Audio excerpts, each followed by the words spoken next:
அனைவருக்கும் வணக்கம். நான் திருமதி அகலங்கன். தமிழறிஞர் தமிழ்மணி அகலங்கன் அவர்களது இலக்கியச் சிமிழ் எனும் நூலில் இடம்பெற்ற இன்று மட்டுமல்ல அன்றும் விண்வெளி யுத்தங்கள் வியக்கத்தக்க வகையில் இடம்பெற்றுள்ளன என்பதை பழந்தமிழ் இலக்கிய ஆதாரங்களினூடாக எடுத்துரைக்கின்ற விண்வெளி யுத்தம் எனும் கட்டுரையை கேட்டு நீங்களும் வியப்படையுங்கள். நாட்டுக்கு நாடு யுத்தங்கள் நிகழ்கின்றன. புது வகையான ஆயுதங்கள் யுத்தங்களிலே பயன்படுத்தப்படுகின்றன. மனித இனத்தின் முடிவு காலமே யுத்தங்களின் முடிவு காலமுமாக இருக்கும் போல் தெரிகின்றது. இடையில் யாராலும் எந்த ஏற்பாட்டாலும் தடுத்து நிறுத்தவே முடியாதென்று எண்ணும் அளவுக்கு உலகின் இன்றைய போக்கு அமைகின்றது. முற்காலத்திற்கும் இன்றைய விஞ்ஞான யுகத்திற்கும் இடையே எத்தனையோ வகையான மாற்றங்கள் ஏற்பட்டுவிட்டன. ஆனால் யுத்தங்களை பொறுத்தவரையில் யுத்த ஆயுதங்களில் மாற்றங்கள் ஏற்பட்டாலும் யுத்த முறைகளின் அடிப்படைகளில் அதிக மாற்றங்களை காண முடியவில்லை. பூமியிலே இருப்பவர்களை ஆகாயத்தில் இருந்து கொண்டு தாக்கும் முறை இன்று கண்கூச மனம் நடுங்க கண்டு கலங்கும் ஒரு யுத்த முறையாகும். மகாபாரத யுத்தத்தின் போதும் இந்த யுத்த முறை இடம்பெற்றிருக்கின்றது. அரக்கர்கள் அசுரர்கள் தமது மாயையால் ஆகாயத்தில் பறக்கும் வல்லமை படைத்திருந்தார்கள் என்று எமது இலக்கியங்கள் இயம்புகின்றன. பீமனுக்கு இடும்பு என்கின்ற அரக்கி மூலமாக பிறந்தவன் கடோற்கஜன். இவன் மகாபாரத யுத்தத்தின் போது அடிக்கடி ஆகாயத்தில் நின்று கொண்டு பூமியில் உள்ளவர்களை அம்பெய்து கொன்ற கதையை பாரத கதையிலே காணலாம். ராவண யுத்தத்திலும் ராவணனும் அவனின் மகன் இந்திரஜித்து போன்ற வீரர்களும் ஆகாயத்தில் நின்று கொண்டு பூமியில் நின்ற ராமரின் சேனையோடு போர் புரிந்ததாக இராமாயணம் கூறுகின்றது. தேவ அசுர யுத்தத்தின் போது முருகன் பறந்து செல்லக்கூடிய மயிலையே தனது யுத்த விமானமாக வாகனமாக பயன்படுத்தியிருக்கின்றார். சூரபன்மனின் இந்திரஜாலம் என்னும் பெயர் கொண்ட தேரும் அடிக்கடி அந்தரத்திலே பறந்து மறைந்ததாக கந்தபுராணம் கூறுகின்றது. முருகனும் சூரனும் ஆகாய விமானங்களில் நின்று கொண்டு விண்வெளியில் சண்டை செய்ததாக எண்ணுதற்கு கந்தபுராணம் இடமளிக்கின்றது. அத்தோடு பூமியில் ஓடக்கூடியதும் ஆகாயத்தில் பறக்கக்கூடியதுமாக மயில் மட்டுமன்றி சூரபன்மனின் தேரும் இருந்திருக்கிறது என்பதை எண்ணி பார்த்தால் வியப்பாக இருக்கின்றது. ஆகாயத்திலும் பூமியிலும் நின்று தாக்குதல் செய்யக்கூடிய யுத்த விமானமாக சூரபன்மனின் இந்திரஜாலம் என்ற தேர் இருந்திருக்கிறது என்பது இன்றும் புதுமையானதே. பொய் வேடமாக சிவவேடம் பூண்டு வந்த ராவணன் சீதையை சிறையெடுத்து தனது புஷ்பக விமானத்தில் ஏற்றி ஆகாயத்தில் பறந்து செல்கின்றான். தசரதனின் நண்பனும் பறவைகளுக்கு அரசனான கடுகு இனத்தில் பிறந்தவனுமான சடாயு ராவணனின் புஷ்பக விமானத்தை வழிமறித்து போர் செய்தான். ஆகாயத்தில் விண்வெளியில் உக்கிரமான சண்டை உண்டாகின்றது.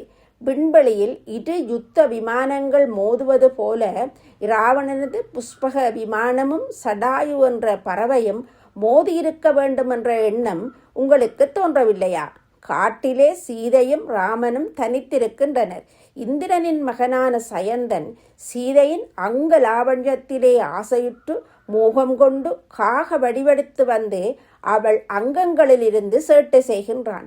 ராமர் அதை அறிந்து அயலிலேயுள்ள கல்லின் அருகிலுள்ள புல்லொன்றை எடுத்து அதையே அம்பாக அக்காகத்தின் மீது விடுக்கின்றார்.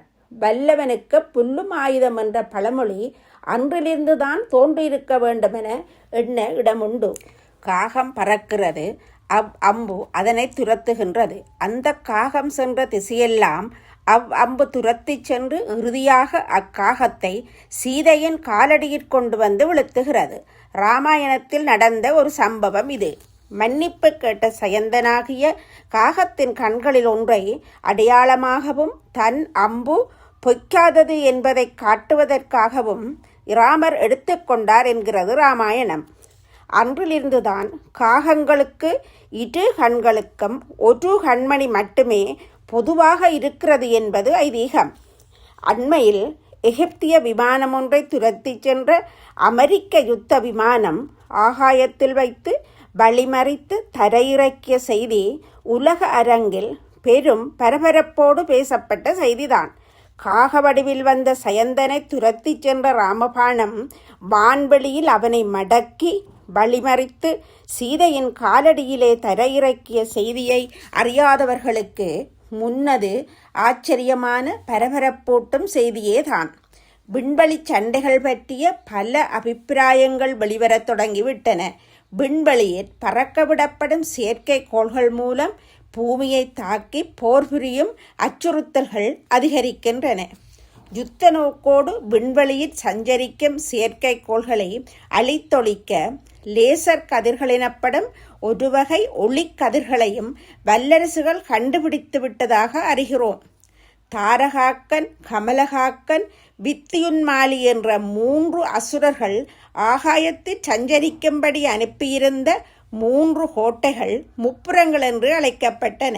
அந்த முப்புரங்கள் பூமியில் உள்ளவர்களுக்கு தொல்லை கொடுத்து அழிக்க முற்பட்டன.